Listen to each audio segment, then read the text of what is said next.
지체들의 누림글. 어떤 꿈 꾸셨습니까? 17살 요셉의 첫 번째 꿈은 단에 대한 것이고 두 번째 꿈은 해와 달과 11별이었습니다. 단은 추수 후에 묶는 밀다발을 의미합니다. 즉 단은 생명의 풍성에 따른 수확을 의미하는 것이죠. 이 꿈은 그와 그의 형들에 대한 하나님의 관점을 보여줍니다. 단은 소재를 위한 양식을 산출하는 밀 묶음입니다. 실제 창세기 37장에는 요셉의 형들의 정욕과 동생에 대한 시기심과 분노에 의한 살인 의도가 나옵니다. 꿈꾸는 자 요셉을 구덩이에 빠뜨려 죽이려 합니다. 그 악함은 쏘는 전갈, 갉아먹는 들쥐, 독이 있는 뱀과도 같습니다. 그런 그들을 어떻게 생명이 가득하여 수확된 단으로 볼 수 있겠습니까? 하지만 기묘하게도 하나님의 관점에서는 소재를 산출할 수 있는 풍성한 생명이 수확된 단이었습니다. 요셉이 아무리 뛰어나다 해도 하나의 단이었다는 것이었고 또 그의 형들 역시 아무리 나쁘다 해도 역시 단들입니다. 요셉도 단보다 결코 높지 않았고 형들도 결코 단들보다 낮지 않았습니다. 이 꿈이 오늘 교회 생활에서 시사하는 의미는 너무 큽니다. 신혼생활과 같은 처음 교회 생활이 지나가고 귀는 열려져 있으니까 듣기 싫어도 어떤 소극적인 사실들을 하나둘 듣게 되면 교회가 이전과 같이 보이질 않고 그런 것들로 인해 마음이 어려워질 때가 많습니다. 생각할수록 정죄가 많아지고 조금씩 쌓여져 딱딱해지면 그것에 발목이 걸려 넘어지는 경우도 더러 있습니다. 그러나 하나님이 요셉에게 준 꿈은 아무리 옳은 너라 할지라도 역시 하나의 단에 불과하고 아무리 그들이 나빠도 그들 역시 단들이라는 것입니다.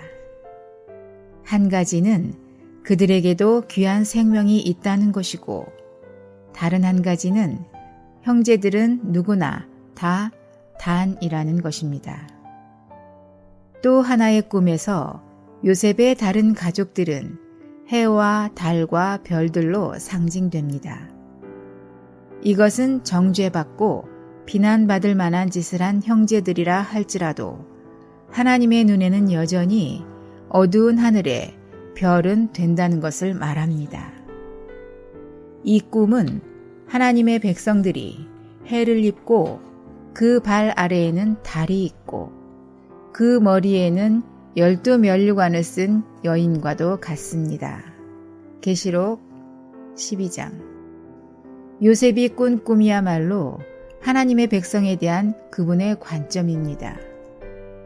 요셉은 부당한 대우를 받았지만 그가 꾼 꿈이 그를 통제했습니다.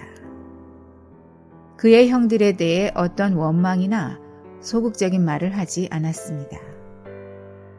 사실로만 말하자면 형들은 음행과 시기와 분노가 가득했습니다.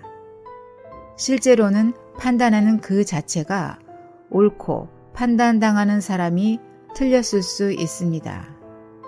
그러나 그들을 정죄하는 영은 생명의 누림을 끊을 것입니다. 사망은 사망을 만지는 사람에게 돌아오는 부메랑과 같습니다. 옳고 그름을 가져오는 그 순간부터 사망의 쓴맛이 따라오고 소극적인 말을 내놓는 순간부터 사망의 고통 가운데 있고 조금 후면 사망의 못에 빠져 허우적거리는 자신이 있습니다. 아니 눈에 보이고 귀로 들리는데 어쩌란 말입니까?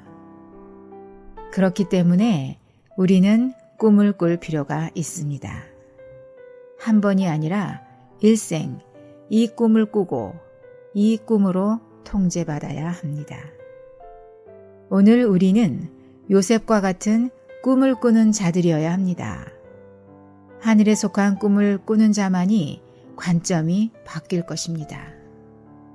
아무리 울며불며 하나님 앞에 매달려도 이렇게 저렇게 내 옳은 것을 항변해 보아도 하나님의 대답은 한 가지입니다. 그들이 잘못한 것은 이렇게 많고 내가 잘한 것은 이렇게도 많습니다. 라고 아무리 말해도 하나님의 답은 그들도 단이다. 그들도 별이다. 입니다. 최소한 제 체험에서는 10번, 20번 하나님 앞에 나아가도 똑같은 답을 받았을 뿐입니다. 어떤 때는 우리를 유혹하는 말도 있습니다. 그것은 좋은 생각이지만 현실과는 너무 달라.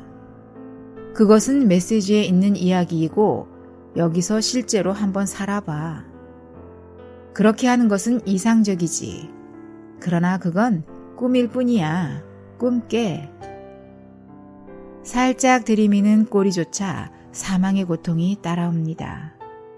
조금만 체험해 보아도 금방 그 맛을 느낄 수 있습니다. 분명한 우리의 체험이며 사실 그것은 하나님이 주는 답입니다.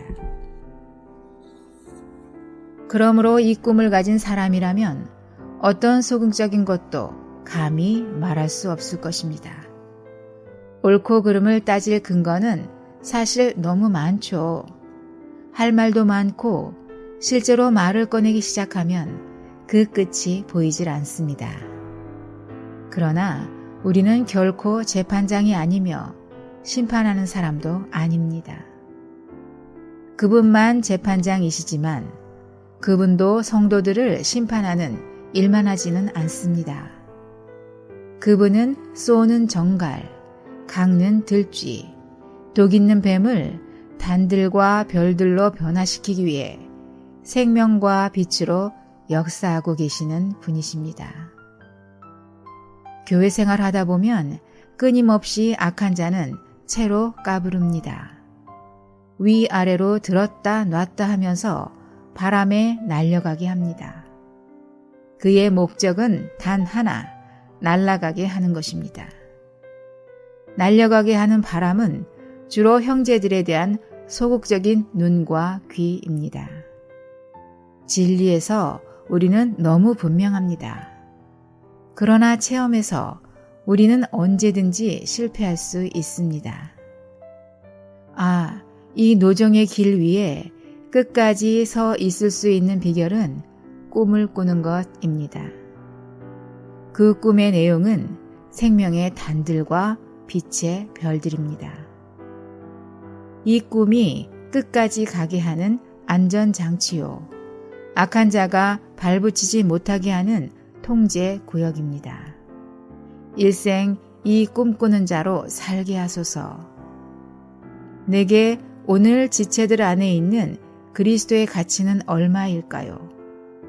향유를 발에 부은 마리아의 눈에 보인 그 귀한 그리스도일까요? 아니면 노예의 값으로 팔아버린 유다와 같은 무시와 멸시일까요? 우리가 보는 그것에 따라 그 가치는 달라질 것입니다.